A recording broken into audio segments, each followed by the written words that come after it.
Hey church, welcome to our Thursday devotional. As you know, every Thursday this year we are encountering Jesus by looking at a story where someone encounters Jesus in the Gospels. At the moment we're going through the Gospel of John. We're looking at each Gospel to see how each of them portray Jesus in a different way. And John portrays Jesus as the eternal Son who reveals the Father and provides eternal life to all who believe in him. In John, when we encounter Jesus, we encounter the Father through the Son.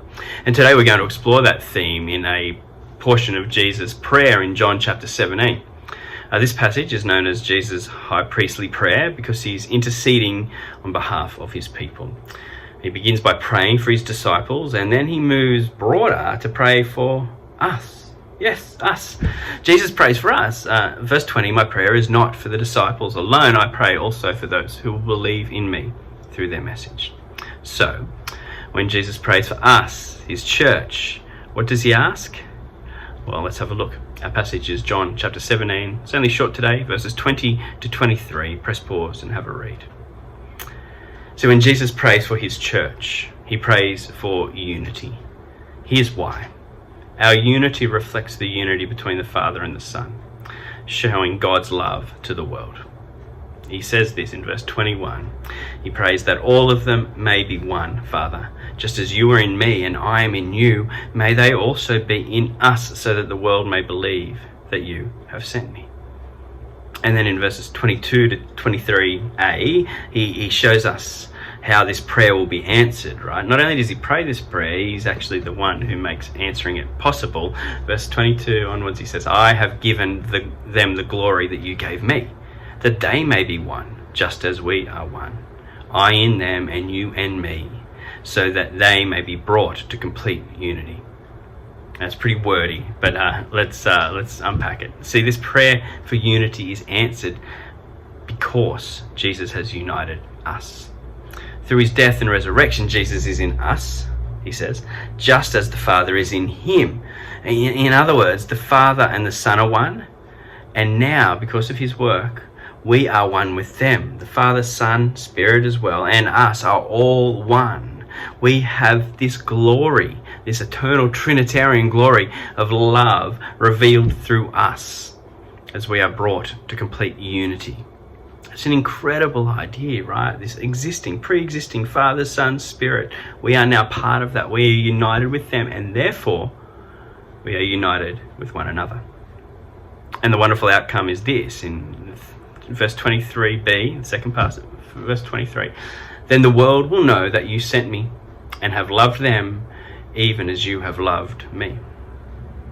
Our love for each other will point people towards Jesus as the one who brings God's love to the world. Now, isn't this amazing? John's theme is that Jesus reveals the Father and brings eternal life to all who believe. And here we find out that we're actively involved in this process that Jesus is doing. Our love for one another reveals Jesus, who reveals God's love, which reveals eternal life. As Christians, we're inextricably linked to Jesus' mission because we are one with him. And because all Christians are one with him, we are one with each other. So the question is not, are we united? Instead, it's, are we acting like it? Or are we proactively loving one another?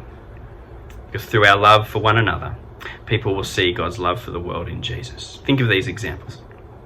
When we forgive one another, we show God's love. When we are able to practice our unity in diversity, we show God's love. When we speak the truth in love, we show God's love. When we put others ahead of ourselves, we show God's love. When we unite together for a common good, we show God's love.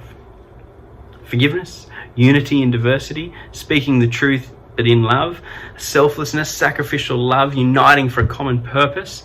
These are all pictures of God's love in Jesus. And, incidentally, are things that are greatly lacking in our world around us, right? When we love one another, we provide a picture of hope to the world, based not on human endeavor, but based on God's love. Through our love for one another, people will come to know God's love. How do we know that? Jesus prayed it, and God answers his prayers. I want to finish by praying. And this prayer is just an old song that's often sung as a benediction as Christians leave church services. Let there be love shared among us, it's called. I just want to turn that into a prayer. So let's pray together. Let there be love shared among us. Let there be love in our eyes. May now your love sweep this nation. Cause us, O Lord, to arise. Give us a fresh understanding of brotherly love that is real. Let there be love shared among us. Let there be love. Amen.